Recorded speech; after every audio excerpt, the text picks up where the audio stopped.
Hi hello నమస్తే welcome to cube TV. నేను మీ journalist అండి. సో ఏపీ ఎన్నికలకు సంబంధించి కూడా ప్రతిష్టాత్మకంగా తీసుకున్న నియోజకవర్గం ఏదైనా ఉందా అంటే అది కేవలం పిఠాపురం అని చెప్పొచ్చు. సో పిఠాపురంలో ఎవరు గెలుస్తారు అని చెప్పి కూడా ఒక సెన్సేషనల్గా మారింది. సో రాష్ట్ర వ్యాప్తమే కాదు దేశవ్యాప్తంగా కూడా ఆ పిఠాపురం ఆ ఎన్నికలకు సంబంధించి రిజల్ట్ కోసం వెయిట్ చేస్తున్నారని చెప్పుకోవచ్చు. సో ఇటు పవన్ కళ్యాణ్ జనసేన పార్టీ వాళ్ళైతే ఆల్రెడీ 1,00,000 మెజార్టీ వచ్చేసింది. 1,00,000 మెజార్టీతో అక్కడ పవన్ కళ్యాణ్ గెలవబోతున్నారంటూ కూడా పెద్ద ఎత్తున వార్తలు వస్తున్నాయి. కాదు ఈసారి గెలిచేది నేనే అంటూ కూడా వైసీపీ క్యాండిడేట్ వంగ గీత అంటుంది.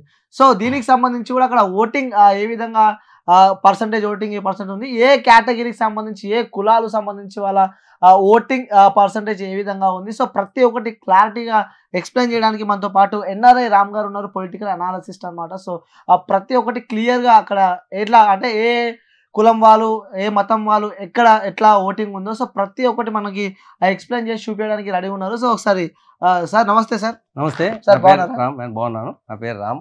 ఎన్ఆర్ఐ. సో అంటే సార్ ప్రతిష్టాత్మకంగా తీసుకున్న నియోజకవర్గం అంటే పిఠాపురం అని చెప్పవచ్చు.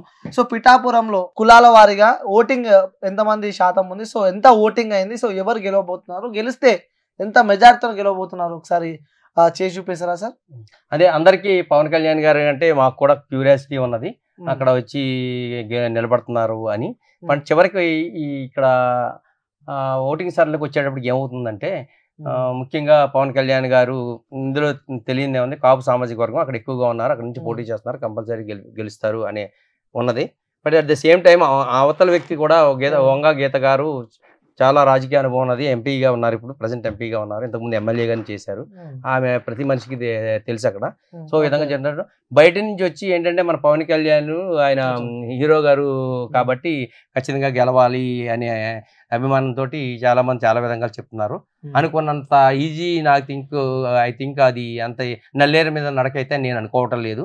అంటే మీ పొలిటికల్ అనాలిసిస్ ప్రకారం సో ఓటింగ్ పర్సెంట్ ఒకసారి మా వ్యూవర్స్ కి చూపించారు. ఎందుకు నల్లేరు మీద నడక కాదని నేను అంటున్నానంటే ఇప్పుడు మీరు చెప్పినట్టుగానే అభిమానులు అంటే ఎక్కువ మంది కాస్ట్ వైజ్ ఆలోచిస్తే కాపు నాయకుడిని కాపు ఓటు బ్యాంక్ ఉన్నదని కాపుల కోసం అక్కడ వచ్చారని వేస్తున్నారు. కానీ అయితే నిజంగానే అక్కడ కాపు ఓటు నేను గ్రౌండ్ లో నేను చూశాను, కాపు ఓటు ఆయనకి వేయడానికి సంసిద్ధత వ్యక్తపరుస్తున్నారు. అట్ ద సేమ్ టైము ఆమె చాలా మందికి ఇంచుమించు 80 ఇక్కడ మనం ఓటు పర్సెంటేజ్ని ఎక్స్ప్లెయిన్ చేస్తాను. ఇక్కడ నిజానికి పిఠాపురం నియోజకవర్గం ప్రతిష్టాత్మకమైన నియోజకవర్గం. ఇది ఒక రాష్ట్రమే కాకుండా దేశం కూడా చూస్తున్నది, ఇతర దేశాల వాళ్ళు కూడా చూస్తున్నారు ఎంతో ఇంట్రెస్ట్ గాను.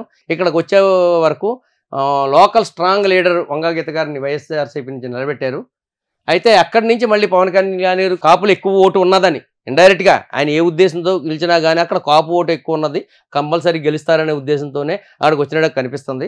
అయితే అనుకున్నంత ఈజీగా నల్లేరు మీద నడకైతే మాత్రం కాదు. ఎందుచేతనంటే కాపులందరూ వేసినా కానీ మనం వేరే క్యాస్టులు ఎంత పర్సెంటేజ్ వేస్తారో ఏ విధంగా అభిమానిస్తారో అవి కూడా చూద్దాం మనం.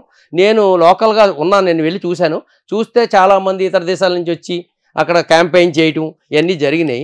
ఇతర దేశాల నుంచి క్యాంపెయిన్ చేస్తుంటే ఒకటి పాజిటివ్గా ఏంటంటే గెలిపించుకోవాలనే ఉద్దేశం కొంతమందికి కొంతమందికి ఎవరో వచ్చి ఓట్లు లేని వాళ్ళు వచ్చి మా మీద ఇన్ఫ్లుయెన్స్ చేస్తున్నారనే ఆ నెగిటివ్ ఇంపాక్ట్ కూడా ఉన్నది. అల్టిమేట్గా మనం చూద్దాం. పర్సంటేజ్ వైజ్ నా ఒపీనియన్ నేను అనాలిసిస్ ప్రకారం చెప్తున్నా చూడండి. ఇక్కడ 2,32,000 ఓటు ఉన్నారు. ఆ 2,32,000 ఓట్లో కాపులు ఎంతమంది ఉన్నారు, వాళ్ళు ఎంత ఓట్ చేశారు, దాన్ని అనాలిసిస్ చేసి మీకు ఇక్కడ ఫిగర్స్తో చూపెడతాను. అప్పుడు మీరు దాన్ని డిసైడ్ చేయగలుగుతారు. కాపు ఓటు 80,000 మంది ఉన్నారు. వాళ్ళల్లో ఓటు వేసేది ఇప్పుడు 87% అన్నారు, ఆల్మోస్ట్ 70,000 ఓట్స్ వేస్తారు. అలాగే ఎస్సీ ఎస్టీ 40,000 ఉన్నారు. బీసీలు అన్నీ కలిపి 90K ఉన్నారు, 90,000 ఉన్నారు. బీసీలు అంటే ఇందులో ఎవరు వస్తారంటే Shetty Balija, fishermen, weavers community, చేనేత కార్మికులు, నగర, ఇలాగా చిన్న కాస్టులు కలిపి మొత్తం మీద 90,000 మంది ఉన్నారు. అలాగే రెడ్డిస్ ఒక 11,000 మంది ఉన్నారు. Other forward caste like Vaishyas, Brahmins, రాజులు, వెలమ వీళ్ళంతా కలిపి ఒక 11,000 మంది ఉన్నారు. టోటల్గా 2,32,000 మంది ఉన్నారు. వీళ్ళందరూ ఎంత పర్సెంటేజ్ ఓటు చేశారంటే టోటల్గా 2,08,000 మంది ఓటు చేశారు మొన్న.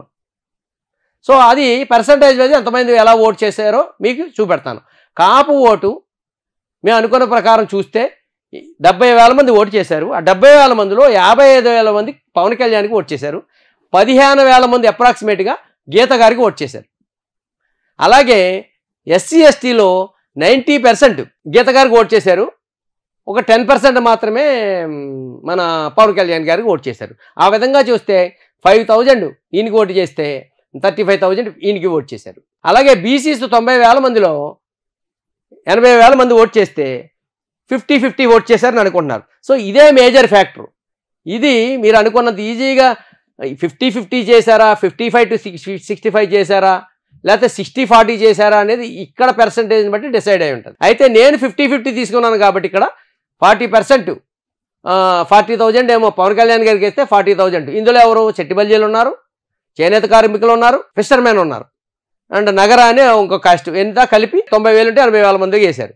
అలాగే రెడ్డిస్ 11,000 అంటే 10,000 మంది వరకు ఉన్నారు. ఈ ఆల్మోస్ట్ ఈ 10,000 మంది కూడా ఇటు వైఎస్ఆర్కే వేశారు. అదర్ ఫార్వర్డ్ క్యాస్ట్ 11 అంటే 7,000 మంది బ్రాహ్మిన్స్ వీళ్ళందరూ కూడా పవన్ కళ్యాణ్కి వేస్తే ఒక 3,000 మంది వరకు గీత గారికి వేశారు. ఈ విధంగా చూస్తే మీరు 1,07,000 పవన్ కళ్యాణ్ గారికి వచ్చింది, 1,03,000 గీత గారికి వచ్చింది. అంటే మీరు అనుకున్నట్టుగా 50,000, 1,00,000 ఇట్స్ ఇంపాసిబుల్. అభిమానం కొద్దీ అరే మా పవన్ కళ్యాణ్ సినిమా హీరో అనే ఉద్దేశంతో చెప్పడం తప్ప ఆయనకి ఏమీ నల్లేరు మీద నడక కాదు. కానీ ఇక్కడికి వచ్చిన తర్వాత మళ్ళీ ఇది ఎంతవరకు నిజమవుతుంది అనేది ఈ బీసీ ట్రాన్స్ఫర్, ఓటు ట్రాన్స్ఫర్, రేపు ఎలక్షన్ ఓటేసిన వాళ్ళకి తప్ప బయట వాళ్ళకి తెలియదు. సో ఏ విధంగా చూసినా ఎవరు గెలిచినా 5-10 వేల మెజార్టీతో తప్ప, లేదా 5-10 వేలు లెస్తో తప్ప 40,000, 50,000 వస్తుంది అనుకున్నది మాత్రం ఊహాజనితం కాదు. ఇప్పుడు ఆపరేషన్ లేకుండానే మోకాళ్లకు ప్లాస్మా ట్రీట్మెంట్, మీ ఆర్థోపెటిక్ సమస్యలన్నిటికీ రోబోటిక్ టెక్నాలజీ ద్వారా తక్కువ ఖర్చుతో శాశ్వత పరిష్కారం, ఫ్రీ కన్సల్టేషన్, ప్రతి ట్రీట్మెంట్ పై 20% డిస్కౌంట్. ఈ ఆఫర్ కొద్ది రోజులు మాత్రమే, త్వరపడండి. V9 hospitals 9281465842.